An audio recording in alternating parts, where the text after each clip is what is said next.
ఈ ప్రభుత్వం చేపట్టిన ప్రక్రియలో లేని అపోహలు సృష్టించి తప్పుల తడక అనే ఒక అభిప్రాయాన్ని కలిగించడానికి శతవిధాల ప్రయత్నం చేస్తున్నారు. కానీ నిజం నిప్పు లాంటిది. ఆ నిజాన్ని వాళ్ళు ఒళ్ళో పెట్టుకున్నా వాళ్ళు జేబులో పెట్టుకున్నా వాళ్ళకే కాలుతుంది తప్ప అది ప్రజలకు నష్టం చేకూర్చదు. అందుకే ఈరోజు భారత్ జోడో యాత్ర సందర్భంగా మన నాయకుడు కన్యాకుమారి నుంచి కశ్మీర్ వరకు మండు టెండల్లో మంచు కొండల్లో 150 రోజులు 4000 కిలోమీటర్లు పాదయాత్ర చేస్తూ కర్ణాటక రాష్ట్రం నుంచి తెలంగాణకు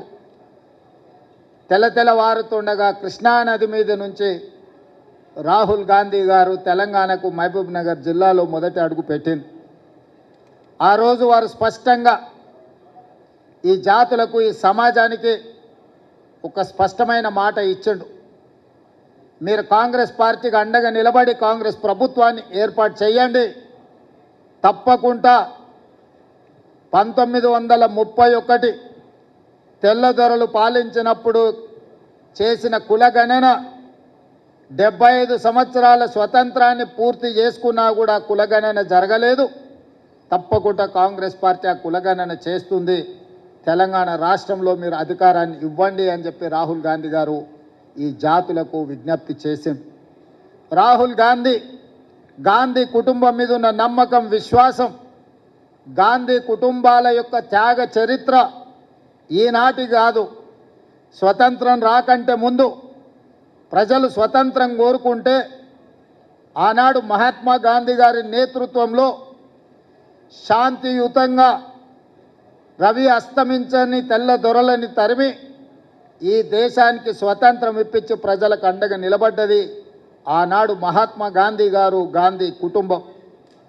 దేశం కోసం ప్రాణాలు ఇచ్చి దేశ సమైక్యతను కాపాడిన మహాత్మా గాంధీ గారి యొక్క వారసత్వాన్ని ఈరోజు రాహుల్ గాంధీ గారు తీసుకోవడమే కాదు, శ్రీమతి సోనియా గాంధీ గారు 2004 సంవత్సరంలో ఆనాడు ఎన్నికల సందర్భంగా కరీంనగర్ గడ్డ మీద కాలు మోపినప్పుడు 4 కోట్ల తెలంగాణ ప్రజల ఆకాంక్ష 60 సంవత్సరాల నుంచి మీరు చేస్తున్న పోరాటం నా దృష్టిలో ఉన్నది, తప్పకుండా మీ కళ నెరవేరుతుంది, మీ ఆకాంక్షలు నెరవేర్చే బాధ్యత నేను తీసుకుంటాను శ్రీమతి సోనియా గాంధీ గారు చెప్పింది. ఆ మాటలో భాగంగానే పక్క రాష్ట్రంలో పార్టీ చచ్చిపోయినా, కేంద్రంలో అధికారం కోల్పోయినా, తెలంగాణలో పార్టీ ఒడిదుడుకులను ఎదుర్కొన్న ఇచ్చిన మాట ప్రకారం 2014లో తెలంగాణ రాష్ట్రాన్ని ఇచ్చి శ్రీమతి సోనియా గాంధీ గారి మాట శిలాశాసనం, శిలా పలక మీద సువర్ణ అక్షరాలతో లిఖించదగిన మాట అని చెప్పి సోనియా గాంధీ గారు 2014లో నిరూపించారు. మరి ఆనాడు దేశం కోసం త్యాగం చేసి దేశానికి స్వతంత్రం తెచ్చిన మహాత్మా గాంధీ గారి స్ఫూర్తితో ఈనాడు రాజకీయ ప్రయోజనాలకు అతీతంగా 4 కోట్ల ప్రజల యొక్క ఆకాంక్షల్ని నెరవేర్చాలని తెలంగాణ రాష్ట్రం ఇచ్చిన శ్రీమతి సోనియా గాంధీ గారి స్ఫూర్తితో రాహుల్ గాంధీ గారు ఒక మాట ఇచ్చిండ్రు ఈ దేశానికి. ఎక్కడెక్కడైతే కాంగ్రెస్ పార్టీ రాష్ట్రాలలో అధికారంలోకి వస్తుందో ఆయా రాష్ట్రాలలో కులగణన చేసి ముఖ్యంగా బలహీన వర్గాల లెక్క తేల్చి వాళ్లకు ఇవ్వాల్సిన వాటా కోటా ఇచ్చే బాధ్యత కాంగ్రెస్ పార్టీ తీసుకుంటుంది. కేంద్రంలో ప్రభుత్వం ఏర్పాటు చేసి రాజ్యాంగాన్ని సవరించి 50% రిజర్వేషన్ల నిబంధనను తొలగించి బలహీన వర్గాలకు రిజర్వేషన్లు పెంచడమే కాదు, వాళ్ళ జనాభాను లెక్కగట్టి దామాషా ప్రకారం నిధులను కేటాయిస్తామని రాహుల్ గాంధీ గారు మాట ఇచ్చిండ్రు. మరి అంత త్యాగాల వారసత్వాన్ని తీసుకున్న రాహుల్ గాంధీ గారు మాట ఇస్తే ఆ మాటను నిలబెట్టాల్సిన బాధ్యత ఆనాటి పిసిసి అధ్యక్షుడిగా నా మీద, ఆనాటి సిఎల్పి నాయకుడిగా బట్టి విక్రమార్క గారి మీద ఉన్నది. అందుకే మేమిద్దరం ప్రభుత్వం ఏర్పడ్డ తర్వాత చాలా సందర్భాలలో చర్చించి దీన్ని పారదర్శకంగా ప్రజలకు అందుబాటులోకి తీసుకురావాలని ఆలోచన చేసినాం. శాసనసభలో పెట్టినాం, చర్చలు చేసినాం, మంత్రివర్గ ఆమోదం తీసుకున్నాం, మంత్రివర్గ ఉపసంఘాన్ని వేసినాం. మంత్రివర్గ ఉపసంఘానికి కూడా నిష్పక్షపాతంగా నిబద్ధతతో పనిచేయగలిగిన వాళ్ళు ఉండాలి అని ఆ ఉపసంఘానికి అధ్యక్షుడిగా అత్యంత సుదీర్ఘకాలం పిసిసి అధ్యక్షుడిగా పనిచేసిన ఉత్తమ్ కుమార్ రెడ్డి గారిని చైర్మన్గా పెట్టి అందులో ఉమ్మడి రాష్ట్రంలోనే ఉప ముఖ్యమంత్రిగా పనిచేసి ఎస్సీ ఎస్టీ సప్లైని అమలు చేసిన పెద్దలు దామోదర్ రాజనరసింహ గారిని, అదేవిధంగా శ్రీధర్ బాబు గారిని, పొన్నం ప్రభాకర్ గారిని, సీతక్కను, వీళ్ళందరినీ కూడా అందులో సభ్యులుగా చేర్చి దాన్ని పూర్తి స్థాయిలో సాంకేతికంగా న్యాయపరంగా వివిధ రాష్ట్రాలలో ఏం జరుగుతుందో గమనించి, అది బీహార్ కావచ్చు, హర్యానా కావచ్చు, కర్ణాటక కావచ్చు, ఇతర రాష్ట్రాలలో ఆ ప్రభుత్వాలు ఆ పార్టీలు చేసి విఫలమైన విషయాలను కూడా పరిగణలోకి తీసుకొని ఈ కులగణన మీద ఒక నిర్దిష్టమైన ప్రణాళికను రచించి దాన్ని ప్లానింగ్ డిపార్ట్మెంట్కి అప్పచెప్పి దాదాపుగా 95,000 మంది ఎన్రోలర్స్ని 9,500 మందిని వీళ్ళ మీద సూపర్వైజ్ చేయడానికి మొత్తం దాదాపుగా 104,000 మంది ప్రభుత్వ అధికారులను, ముఖ్యంగా జనగణన చేసే టీచర్లందరినీ కూడా సంఘాలతో ఉప ముఖ్యమంత్రి గారు మాట్లాడి ఆ సంఘాలను ఒప్పించి వాళ్ళందరినీ కూడా ఈ కార్యాచరణలో భాగస్వాములను చేసి 150 ఇళ్లను ఒక యూనిట్గా 95,000 యూనిట్లు దాదాపుగా చేసి ప్రతి యూనిట్కి ఒక ఎన్రోలర్ను పెట్టి